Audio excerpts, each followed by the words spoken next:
ገዙ የትሁት ልጅ ከክፍለ ሀገር አስመጥቶ ከትሁት ፊት ለፊት ማስፈራራት ጀመረ።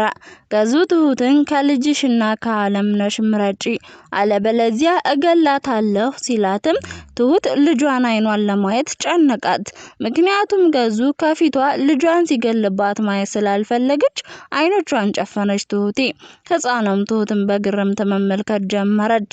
በዚህ ሰዓት ህፃኗን ማስፈራራት ጀመረ።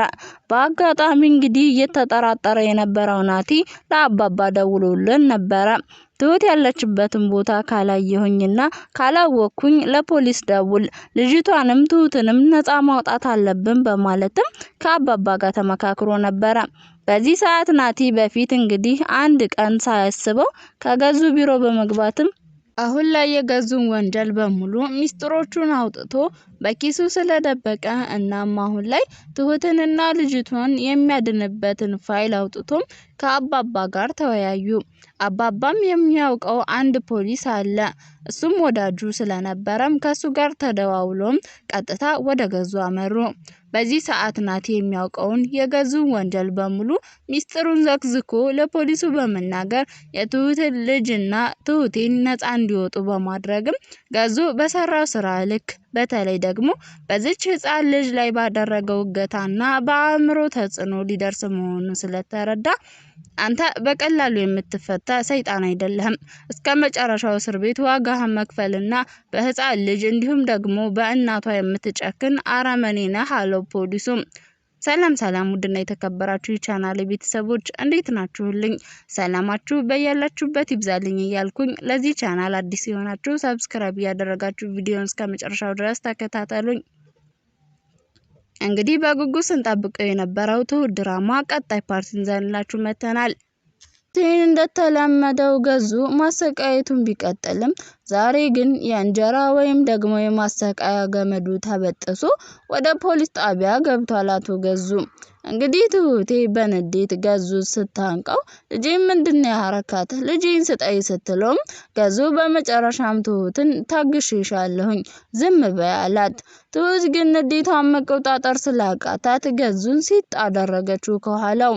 በዚህ ሰዓት ከግድግዳ ጋር በማጋጨትም ራሷን ስታ እንድትወርቅለት አደረገ።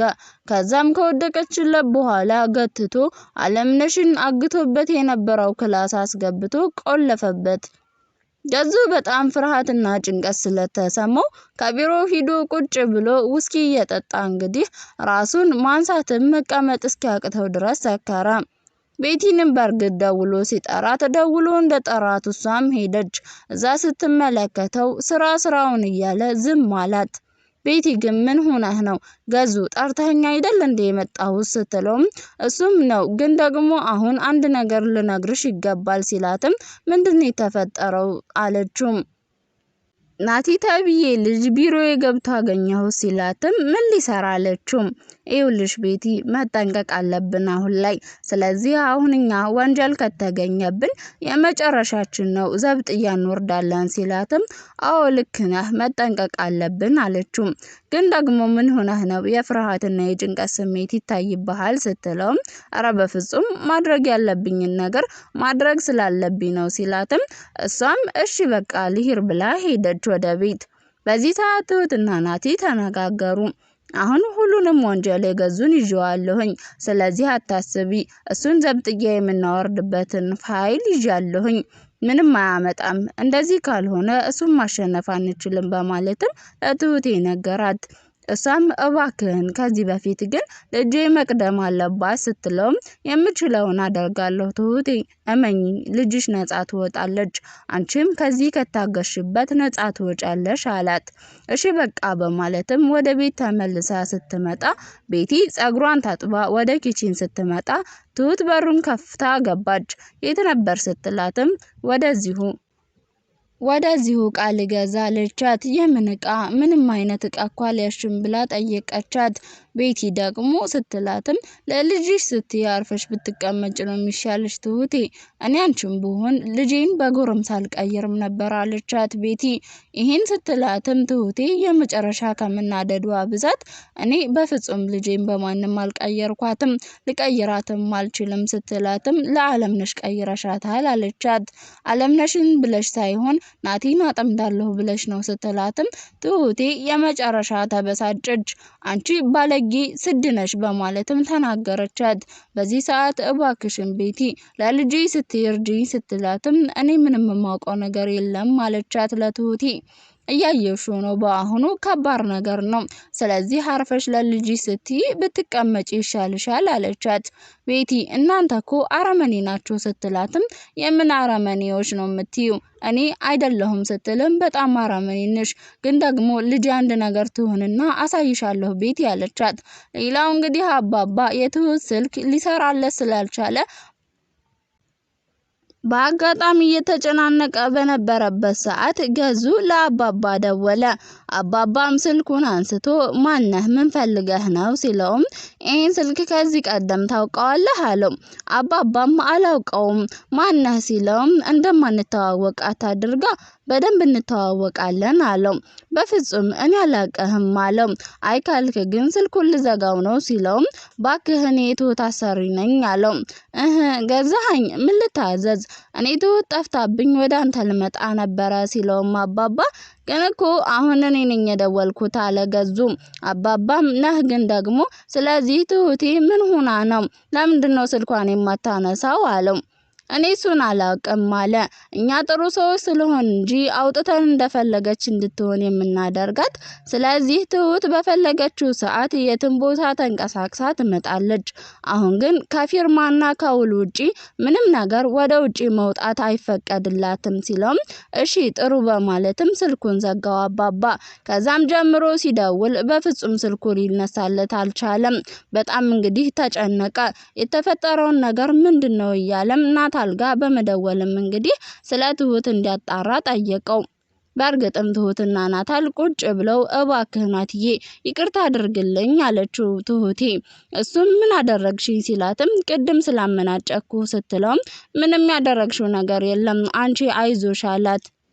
እሷም እሺ በቃ አለችው። በዚህ ሰዓት አንድ ስልክ ተደወለላት ትሁቴ። እሱም ልጅቷን ወደ አዲስ አበባ እንዳመጧትና በክፉ ሰዎች እጅ እንዳለችም ተነገራት ለትሁት። በዚህ ሰዓት ትሁቴ እርር ብላ ማልቀሷን ቀጠለች። አሁን ተረጋጊ እያለ ናቲ እያረጋጋት ነበረ። ለአባባም ሰዎቹ ደውለው ልጅቷን ያገቷት ማለት ነው የህፃኗ አባት ነህ አሉት። አዎ ሲላቸውም ስለዚህ ህፃኗን ልጅ የምትፈልጋ ከሆነ አድርግ የተባልከውን ነገር አድርግ ሲሉትም አባባ እሺ በማለትም ነገሩን ለማስተካከል ሞከረ። ህፃኗም እባክህን አባባ አድነኝ እያለች ያለቀሰችበት።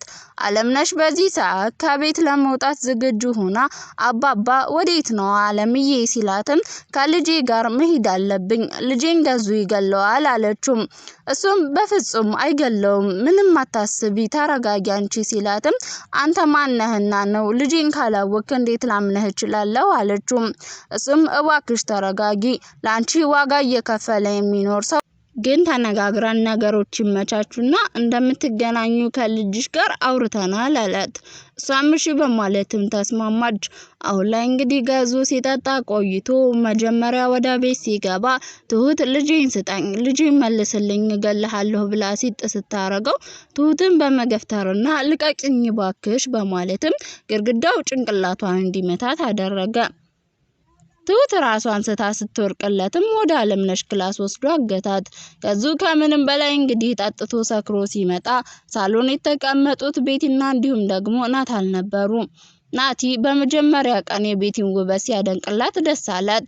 እናትየዋን ለማሽኮርመም እየሞከርክ ነው ለመጀመሪያ ጊዜ አድናቆት ሲወጣ አለችው። እሱም የእውነት ነው አላት። ጓድሽ ግን እንዳይመጣ እኔ እኮ እዚህ አይደለም ዘና እንበል እንጠጣ ያልኩት ሲላትም እሱ ባክህ ከመቀመጫው መነሳት አቅቶታል በውስኪ ደንዝዟል አለችው። ውስኪያቸውን አቅርበው ሲጠጡ ጊዜ እየተወላገደ መጣ አቶ ገዙ። በዚህ ሰዓት እናንተ ሴሰኞች አመንዛሪ ናችሁ፣ ምን አባታችሁ ትሰራላችሁ እያለ መወላገር ጀመረ። አንተስ በዚህ ሰዓት ምን ትሰራለህ? ምን ሆነህ ነው ገዙ አለችው። ቤቲ ወደሱ ስትሄድም ደግፋ እያመጣችው ሳለ ናቲም ብድግ ብሎ ገዙን መደገፍ ቀጠለ። በዚህ ሰዓት ልቀቁኝ ባካችሁ፣ እናንተ አስመሳዮች ቆሻሾች ናችሁ እያለ መሳደብ ጀመረ። በዚህ ሰዓት አሁን የትሁት ድምጽ ምድር ሰማዩ እንደበላለቀው። ራሷን ያወቀችው ከብዙ ሰዓት በኋላ ነበረ። ትሁት እንዳለምነሽ ነበር የደረሳት እጣ። እርዱኝ እያለችም ቃወጠችው። በዚህ ሰዓት ቤቲ ፍጥጥ ብላ ቀረች። እናም እየጮኸች መሆኗንም አቶ ገዙ ቢሰክርም አስተዋለ። ናታልም የመጨረሻ ተናደደ። ውድ የቻናላችን ቤተሰቦች ለዛሬ ይዘንላችሁ የመጣነው ትሁት ድራማ ይሄንን ይመስል ነበረ። ቻናሉን ሰብስክራይብ፣ ቪዲዮ ላይክ ማድረግ አይረሳ። መልካም ጊዜ